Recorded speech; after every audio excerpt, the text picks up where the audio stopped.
भारत में अरबों का पहला समुद्री बेड़ा 636 ईस्वी में आया था।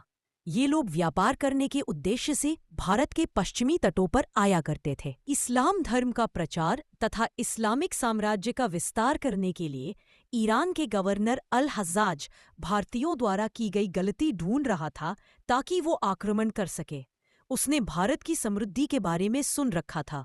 वो बस भारतीयों द्वारा गलती ढूंढ रहा था ताकि वो आक्रमण कर सके, जो कि उसे मिल ही जाता है। हमें इन सभी बातों की जानकारी चचनामा नामक एक फारसी ग्रंथ से मिलती है। भारत पर पहली बार मुस्लिम आक्रमण अरब वालों के द्वार की गई थी। इनका उद्देश्य भारत में धन प्राप्ति, इस्लाम धर्म का प्रचार करना तथा अपना साम्राज्य विस्तार करना था। कहानी की शुरुआत होती है देबल के बंदरगाह से। श्रीलंका के राजा ने इराक के गवर्नर अल हज्जाज के लिए जहाज़ों में भरकर कीमती उपहार और कुछ मुस्लिम अनाथ और विधवाओं को भेजा था। जब ये जहाज सिंध के देबल बंदरगाह के पास से गुजरे, कुछ समुद्री लुटेरियों ने उन पर हमला कर दिया।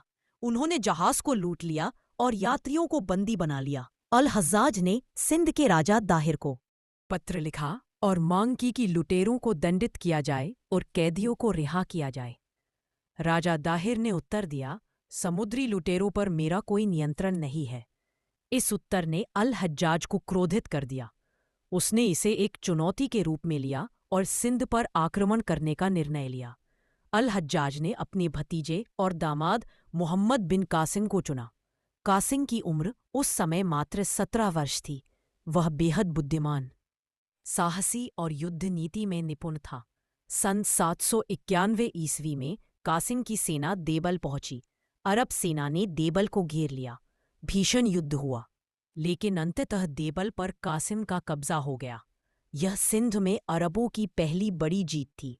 देबल के बाद अब कासिम सामने सबसे बड़ी चुनौती थी, सिंधु नदी को पार करना और राजा दाहिर का सामना करना। सिंधु नदी को अरब वासियों ने हिंदू नदी कहा और बाद में भारत का नाम हिंदुस्तान हुआ। राजा दाहिर अपनी विशाल सेना और हाथियों के दल के साथ अरोर के पास तैनात थे। उन्हें विश्वास था कि अरब सेना नदी पार नहीं कर पाएगी, लेकिन कासिम ने एक अनोखी रणनीति अपनाई। उसने नावों का एक पुल बनाया और रात के अंधेरे में अपनी सेना को नदी के पार उतार दिया। 712 ईस्वी में दोनों सेनाएं आमने सामने हुई। एक तरफ राजा दाहिर की विशाल सेना और उनके भयानक युद्धक हाथी थे। दूसरी तरफ कासिम की फुर्तीली घुड़सवार सेना और तीरंदाज थे। युद्ध भयंकर था। राजा दाहिर अपने सफ़ेद हाथी पर सवार होकर सेना का नेतृत्व कर रहे थे। अरब सेना के लिए हाथियों का मुकाबला करना मुश्किल हो रहा था। तभी कासिम ने एक विशेष रणनीति अपनाई। वह ज्वलनशील पदार्थ में भीगे हुए तीर चलवाए।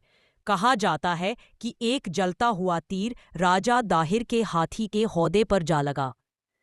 हाथी भयभीत होकर नदी की ओर भागा। इससे सिंध की सेना में भगदड़ मच गई।